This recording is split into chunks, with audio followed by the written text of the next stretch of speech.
New Horizons Radio.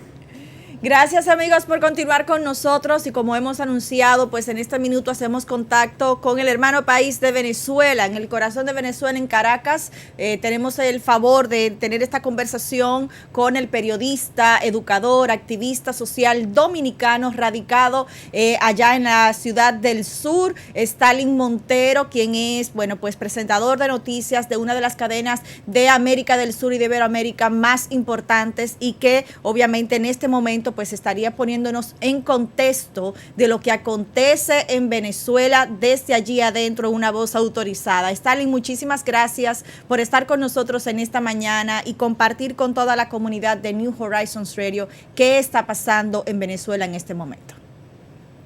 Gracias a ustedes por la posibilidad que me brindan de poder llevarles esta mirada a sitios que siempre es importante porque nos da detalles que usualmente las coberturas internacionales de medios no contemplan, que es la cotidianidad de la gente y lo que muchas veces ocurre fuera de los focos de medios de comunicación. Háblanos un poquito de tu carrera y el por qué estás en Venezuela, qué tiempo llevas allí y específicamente en cuáles medios tú participas.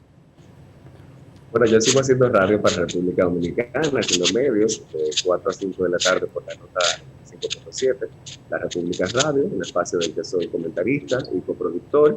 Y bueno, pues en adición a esto, acá en Venezuela, desde noviembre del año pasado, pues estoy como presentador de noticias y productor de la cadena internacional de información especializada en informaciones de América Latina y el Caribe y Venezuela. Ya, y en tu medio, ¿cuál ha sido, digamos que hemos visto mucha censura de los medios de comunicación venezolanos a lo largo de todo el periodo, digamos, del chavismo, y eso se ha recrudecido ahora en el gobierno de Maduro? El periodismo que tú realizas, ¿es un periodismo investigativo, es un periodismo que tiene matices políticos o es sencillamente temas de, digamos, de corte social, farándula, etcétera? No, es un periodismo básicamente de enfoque social y de temas de corte directamente políticos, igual que el que hacía en República Dominicana, con participaciones en programas como Uno más Uno o como la República Radio o como otros programas que producí, por ejemplo, para La Roca, que se llamaba TV. Todos tienen una línea política clara de activismo social, con enfoque social y político, y en ese punto acá en Venezuela. La situación en Venezuela en materia de medios, a mí me sorprende, sobre todo ahora luego de estar en Venezuela, me sorprende muchísimo cuando escucho hablar de cercos mediáticos, porque el que viene a Venezuela y enciende la televisión se da cuenta que aquí las señales han sido, aquí hubo un evento de manera particular con una radio televisora, de Caracas Televisión, RCTV, de manera particular, que hace más de una década fue objeto de información internacional como parte de una campaña de información de cerco mediático. Sin embargo, yo siempre me pregunté qué había estado pasando con otros tantos medios, también reconocidos por nosotros y consumidos por el público dominicano y del mundo como Venevisión Internacional, que sigue teniendo hoy por hoy señal abierta. De hecho, paradójicamente vivo cerca de la planta de televisión, y sigue teniendo producción y muchas otras plantas televisoras. Bien, Stalin, pues entonces, ustedes que se mantienen diariamente realizando el ejercicio de cobertura de todo lo que acontece social y políticamente en Venezuela, en las últimas semanas hemos visto cómo, digamos que se siguen sumando ingredientes a la condición crítica socialmente hablando e incluso en aspectos económicos en Venezuela. Incluso recientemente veíamos como el opositor Juan Guaidó pues denunciaba que querían apresarlo, que uno de sus diputados fue apresado llegando a su casa, pero también esto viene precedido de una serie de protestas que se mantuvieron incluso cerca de 72 horas. ¿Cuál es entonces en el corazón de Venezuela la realidad en este sentido? ¿Se mantienen estas persecuciones políticas al margen de lo que hemos conversado respecto a la opinión y el ejercicio periodístico? Mira, en clave política yo les diría que hablar de persecución política cuando el principal actor que ha hecho un daño significativo a la institucionalidad democrática en Venezuela es Juan Guaidó, y está haciendo esta denuncia desde el espacio de libertad nos evidencia claramente que no hay matices. Yo creo que aquí, al igual que está ocurriendo en República Dominicana, en un contexto, me imagino que es bien mencionado en este momento en toda nuestra cotidianidad, como es el caso de Diana Alain, vamos a ver una polarización en el tema de la cobertura de periodismo. De hecho, por un lado vamos a tener declaraciones de la parte, digamos que oficialista, en este caso constituida del Ministerio Público, acá en Venezuela por el gobierno constitucional reconocido en Venezuela, que es el de Nicolás Maduro, y por la nueva Asamblea Nacional, y por otro lado vas a tener el de la disidencia en la oposición de Juan Guaidó y de muchos otros opositores. Algo que me gustaría destacar es que la repercusión que tiene la figura, por ejemplo, de Juan Guaidó fuera de Venezuela y la que tiene dentro de Venezuela es totalmente distinta. Puede sonar extraño, pero a mí me pasó lo mismo al llegar a Venezuela y darte cuenta que incluso para los sectores de oposición en Venezuela, Juan Guaidó hoy por hoy no se constituye en una figura legítima del proceso de oposición. No participó nuevamente de las elecciones de la Asamblea Nacional que se celebraron el 6 de diciembre del pasado año y que se constituyó una nueva asamblea el 6 de enero de este año precisamente, y dicho de paso, el mismo partido político por el que él se presentó en las elecciones de 2015 a ser candidato a diputado, que fue la posición que le permitió hacer toda la jugada de ajedrez político y geopolítico que se ha hecho como su autoproclamación de presidente interino. Eso no está reconocido legítimamente, no porque lo diga yo, sino porque lo dicen sus propias organizaciones, la propia organización por la que se presentó. Y un elemento importante, colegas, quizás que ayuda a hacer contexto, porque me tocó hacer ese mismo ejercicio al llegar a Venezuela. La crisis política e institucional en Venezuela tiene unos antecedentes que pudiéramos imitar de manera breve por el tiempo y medio, que tienen unos hitos. Tiene como hito las exclusivas en materia legislativa en el año 2015, donde una Asamblea Nacional, sobre todo liderada por un buen número de opositores, pues logra constituirse. En el año 2019, para ser exactos, el 11 de enero, nosotros vimos ante medios de comunicación internacional, desde el 5 veíamos los movimientos que terminaron con la autoproclamación de Juan Guaidó como presidente interino y siendo reconocido por buena parte de la mancomunidad internacional. Sin embargo, él, como tantos otros asambleístas de la oposición, salen de Venezuela, intentan hacer una jugada de extender el periodo constitucional que pudiera reconocerse, a pesar de que ellos al interior nunca tuvieron reconocimiento como gobierno, hay que decirlo. Y hay otros elementos. Hubo digamos que una idea desarrollada y promovida de que el Consejo Nacional Electoral de Venezuela no era un ente legítimo para elegir. Y es una cosa que llama mucho la atención porque cuando vimos, ese mismo tribunal fue el tribunal que les reconoció a ellos cuando ganaron la asamblea. Entonces, se generó toda una polarización en materia de información.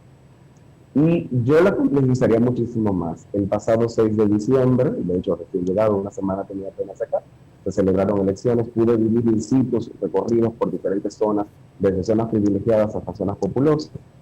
Fueron unas elecciones que ciertamente tuvieron un nivel de abstención significativo, pero a pesar de ello rompieron récord con relación a otras elecciones legislativas. Ustedes saben que en América Latina y en el mundo la cultura política es muy presidencialista y la gente acude a las urnas sobre todo cuando va a definir a quién va a ser su primer mandatario, quién va a ser su presidente o su presidenta, no así necesariamente cuando las elecciones son congresuales o municipales.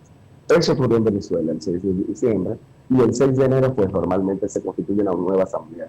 ¿Por qué hago esto como colación? Bueno, pues que a partir del 6 de enero cualquier posibilidad de que Juan Guaidó pudiera legítimamente por sucesión constitucional ser presidente interino como se autoproclamó, dejaron de serlo.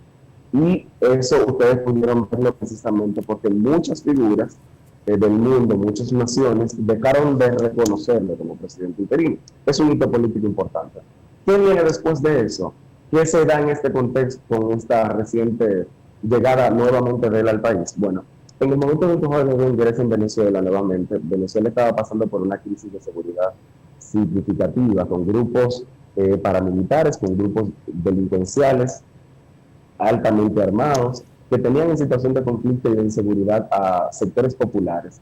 Hay un sector muy reconocido que se denomina Cota 905, que para extrapolarlo a la realidad dominicana sería algo parecido a la Sursa, Portillo o Gualey, ¿no? Con esas caracterizaciones. Sitio de empobrecimiento donde la seguridad sigue siendo un reto significativo para controlar, y bueno, pues eso ocurrió en Venezuela. En ese contexto regresa Juan Guaidó a Venezuela y sobre la base de eso se da la detención de uno de sus diputados, que no se da por ser uno de sus diputados el arresto, se da porque evidentemente se constituyó y se consiguió evidencias y testimonios de mercenarios colombianos que le nombraban directamente como uno de los integrantes del proceso de desestabilización. Es decir, no se da por su posicionamiento político, se da por evidencias judiciales. Y yo insisto en esto porque muchas veces en medios de comunicación jugamos un poco en paralelo a lo que hace la justicia en sus temas. Y eso es delicado. Entonces, por ejemplo, el apresamiento de Freddy Guevara y de todos los demás que ahora el gobierno, por la vía del Jorge Rodríguez, está acusando de ser terroristas, Emilio Graterón, Hasler Iglesias, Gilbert Caro y Luis Omasa, eso no se está haciendo por razones políticas, eso se está haciendo porque son terroristas financiados por el gobierno colombiano y norteamericano, de acuerdo a tu versión. De acuerdo a mi versión y de acuerdo a las informaciones que se presentan, porque por ejemplo yo no creo que pueda en ningún país que tenga una institucionalidad mínima pueda judicializarse a una persona sin tener las comprobaciones. Y yo te hago el símil y vuelvo a ponerlo, porque a pesar de que estamos en países distintos, las realidades latinoamericanas, cuando las vemos por dentro, vemos que tienen muchas similitudes. Jan Alain está siendo sometido a la justicia dominicana por una represalia política de Miguel Germán del Partido Revolucionario Moderno, o porque el Ministerio Público ha presentado ante una jueza elementos constitutivos de delito. Yo creo que eso es un pobre ejemplo. Es un pobre ejemplo el que tú has planteado. ¿Un pobre ejemplo? Sí, definitivamente. Un ex procurador general de la República sometido a la justicia por malversación. Un mercenario, o sea, un tipo que claramente tiene testimonios que se están produciendo aquí. Y de hecho, me llama la atención de que cuando son cuestiones directamente vinculadas con Venezuela, se pone en cuestionamiento la legitimidad, cuando estamos viendo que son focos que no solo se producen en Venezuela. Un contexto similar estamos viendo y hemos estado viendo en el caso del magnicidio en Haití, donde también hay venezolanos y colombianos mercenarios involucrados en el proceso.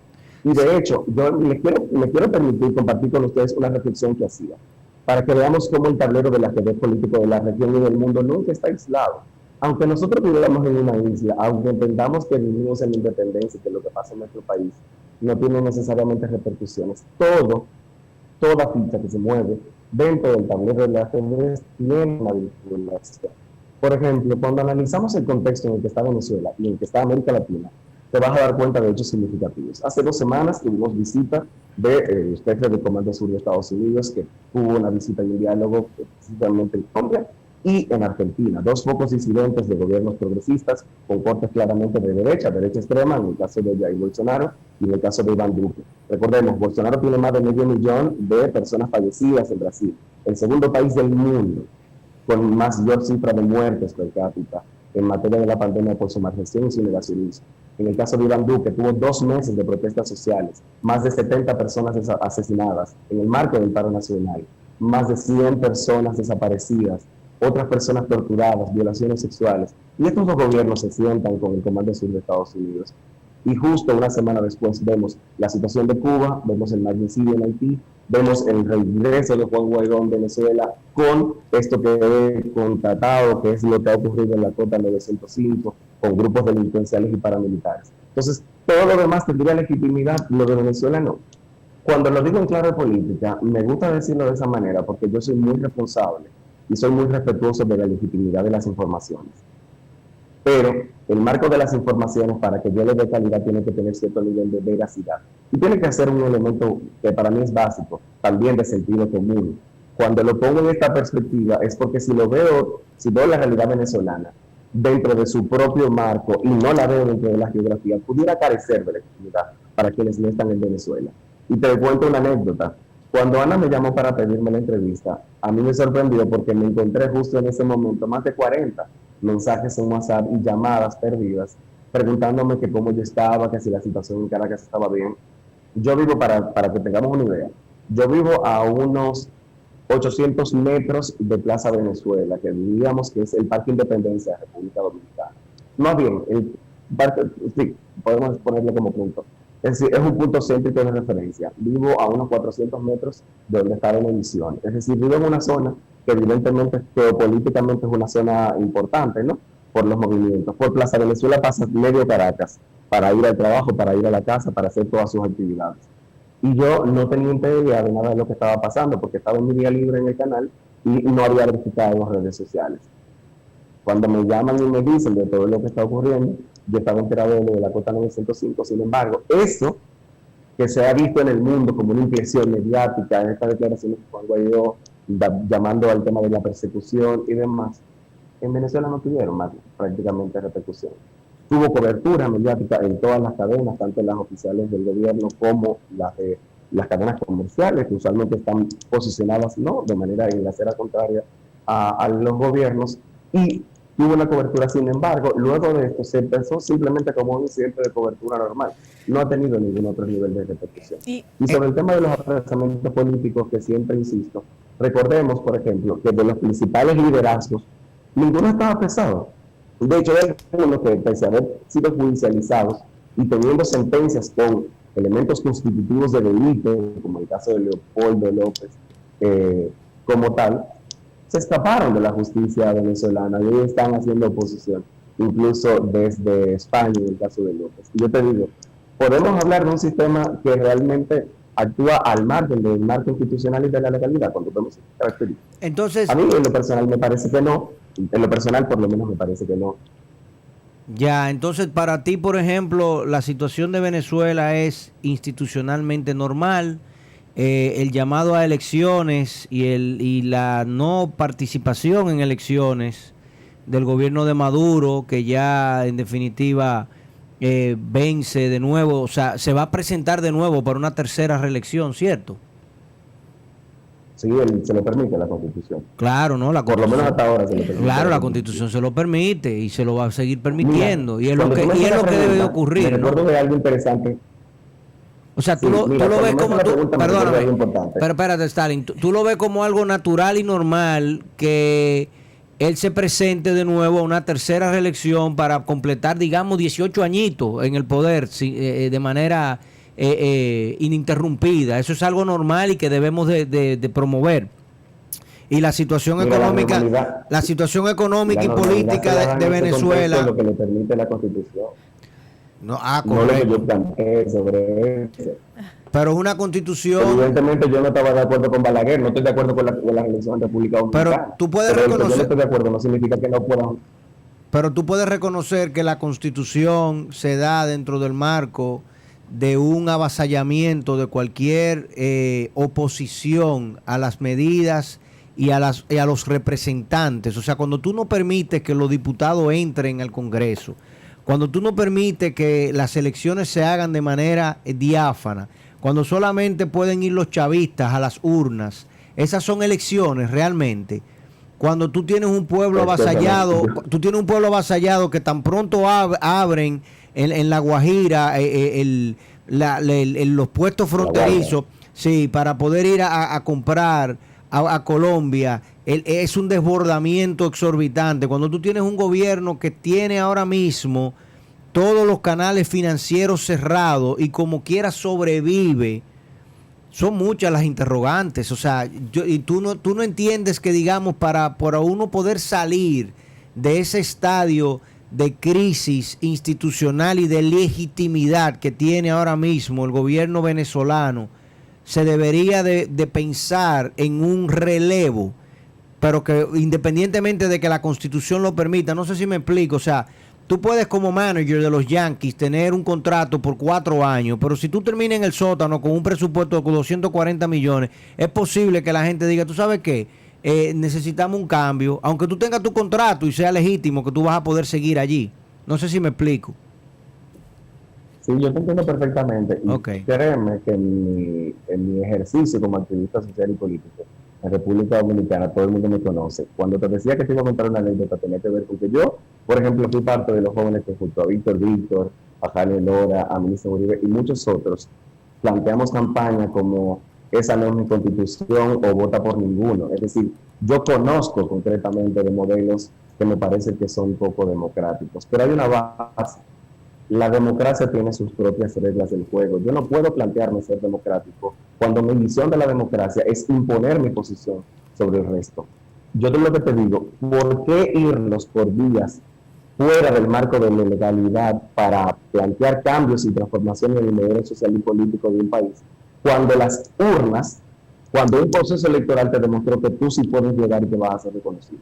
Hay un principio democrático que no se lo puede saltar nadie que se denomine y se autodenomine. Es que las reglas de la democracia están claramente explícitas. Y lo que para ti, o sea, la democracia no es la base de yo imponer mi oponente, es la posibilidad de dialogar y de encontrar en una regla claramente escrita y que de hecho quiero cambiar las reglas, tengo que hacer un proceso para cambiar las reglas. Yo creo que ahí es donde hubo una afectación del marco democrático de Venezuela, cuando hay un grupo, y también está claro, porque creo que fuera no conocemos hasta que no estamos in situ, no conocemos tanto. Es cierto que a las elecciones del 5 de diciembre no se hayan presentado candidaturas de la oposición. De hecho, se presentaron y hay opositores que están constituidos dentro de la Asamblea Nacional. Claro. En este caso, no son mayoría porque como el llamado, claro, si yo hago un llamado a la abstención, no puedo plantear que el resultado va a ser distinto, no sé si me hago entender. Es decir, si yo me abstengo, no puedo pretender que voy a tener representaciones. A pesar de ello, hubo una parte de la oposición que decidió acudir a las elecciones y que se presentó. Y de hecho, me imagino, como veo que tienes bastante información sobre Venezuela, Gerson, también sabrás que en este mismo momento parte de la mesa de diálogo que se está estableciendo con Noruega como intermediaria y a la que se agrega México también, de diálogo en el marco, uno de los elementos de participación electoral. Mira, para hablarnos en materia concreta, yo como activista político te puedo decir, esto es claramente la evidencia de que la estrategia de llevar a cabo para intentar desestabilizar evidentemente no funcionó. Y no solamente me lo da esta premisa de lo que está haciendo Juan Guaidó y muchos opositores, incluso desde la diáspora en este momento. Me lo acabas de decir tú, a pesar del bloqueo, a pesar de las sanciones unilaterales de Estados Unidos, que evidentemente, a mi juicio, no hay nadie que pueda denominarse como demócrata que pueda justificar o validar sanciones de manera unilateral cuando se supone que tenemos organismos internacionales que están para mediar en nuestras relaciones diplomáticas. Pero amén de ello, poniéndolo ahí en una tacita aparte, quiero decir que no son aislados y eso es un elemento en lo que a mí sí me interesa insistir. Si tú me preguntases, como lo he hecho, lo hiciste, sobre el tema de la legitimidad, para mí hay un tema marco de la legitimidad y de la legitimidad dentro de Venezuela. Tiene que ver con los millones de venezolanos que de manera reiterada reiteran que este es el modelo en el que quieren vivir. Y eso puede cambiar. Y de hecho, si la sociedad venezolana decide que eso cambie y quiere que eso cambie, a mí me parece fenomenal que cambie, pero que sea sobre la base de lo que la inmensa mayoría quiera. Porque el espíritu de la democracia precisamente es esta, es la subordinación de los intereses particulares a los intereses de la mayoría. Y eso solamente tiene reglas claras cuando se hace a través de la institucionalidad. La Bien. realidad social y económica a nivel de crisis humanitaria, al margen, olvidemos ya lo otro político, tiene que, en tus palabras, un componente mayor en el bloqueo y en la situación de la oposición política que en la misma administración del chavismo, brevemente. Sí. Sí. ¿Y por qué te lo digo? ¿Cuál es el elemento que podría ponerte en esa configuración para plantearte que sí? Mira, yo llegué el 30 de noviembre del año 2020 a Caracas. Me encontré, de hecho, en medio de la Navidad, una Navidad evidentemente con una crisis económica bastante significativa. Hace tiempo que ya, o sea, hace más de un año que Venezuela no tiene, por ejemplo, la escasez de alimentos que tuvo en su momento, como resultado de ese mismo bloqueo. De hecho, Gerson planteaba el tema de la frontera con Cúcuta. La frontera con Cúcuta en Colombia no se cierra solamente por el tema el diálogo interrupto que tiene entre los gobiernos de Colombia y Venezuela, sino también por razones de seguridad. Paradójicamente, hoy día, yo creo que luego del magnicidio, la sociedad y el mundo en su conjunto se pone en actitud crítica, evidentemente, de la Colombia de manera distinta. Nosotros vimos a una Colombia, por ejemplo, esa misma, que tiene sus propios conflictos armados, sus propios conflictos de seguridad. La vimos durante más de 2 meses en la calle. y esos 2 veces, y más de 70 personas asesinadas, y más de 50 violaciones sexuales, y cientos de desaparecidos que han ido apareciendo en este mar, señores, no generaron lo que se supone que hubiera podido generar eso en cualquier otro país del mundo. ¿Ustedes se imaginan que una situación como esa hubiera ocurrido, por ejemplo, en Venezuela? ¿Ustedes se imaginan que una situación como esa hubiera ocurrido en Cuba? Bien. ¿Ustedes creen que no se hubiera producido una intervención militar en eso? Si eso que ocurrió en Venezuela, en Colombia, y que sigue ocurriendo en Colombia, con masacres de liderazgos sociales, con masacres de personas defensoras de derechos humanos y de la tierra, de defensores ambientalistas, por ejemplo, si ocurriera en cualquier otra latitud que no fuera de un gobierno que probablemente estuviera alineado con la mancomunidad y con Estados Unidos, ojo, y también Estados Unidos es legítimo en tanto es la autodeterminación como sociedad. Yo soy un crítico acérrimo de ese modelo porque se dista bastante, se aleja bastante de lo que yo como demócrata creo y consigo como democracia. Yo soy respetuoso de su modelo y me parece que eso es lo único que tendríamos que hacer. Es sobre la base de poder criticar lo que entendemos y es legítimo que lo veamos de una manera distinta también, pero no haciendo caso omiso, no invisibilizando una parte de los elementos que tienen que estar en el juego del análisis si se hace desde el principio de la democracia. Bien. Bueno, muchísimas gracias, Stalin, por brindarnos tu opinión y tu punto de vista sobre la situación en Venezuela. Para nosotros estamos humildemente un poco distantes de tu interpretación, pero valoramos sobre todo que el ejercicio periodístico que realizas allí como dominicano y que la diáspora dominicana pues pueda participar en toda parte del mundo y tenga un espacio. Para nosotros eso es muy valioso y para nuestra comunidad educativa es un ejemplo interesante. Muchísimas gracias por tu participación, por el sacrificio de estar con nosotros acá, sobrellevando todo, ¿verdad? Los desafíos de la tecnología. Sí, correcto. Las vallas tecnológicas que tenemos que saltar a los Félix Sánchez, pero bueno, ahí lo tenemos como ejemplo, ¿no? Dominicano también. Así mismo es. Gracias, Stalin, por haber sido parte de este espacio que sin duda prima el debate de las ideas. Cada voz pues tiene un espacio y agradecemos que desde Caracas pues tú nos hayas compartido la tuya y la visión de venezolanos allí. New Horizons Radio.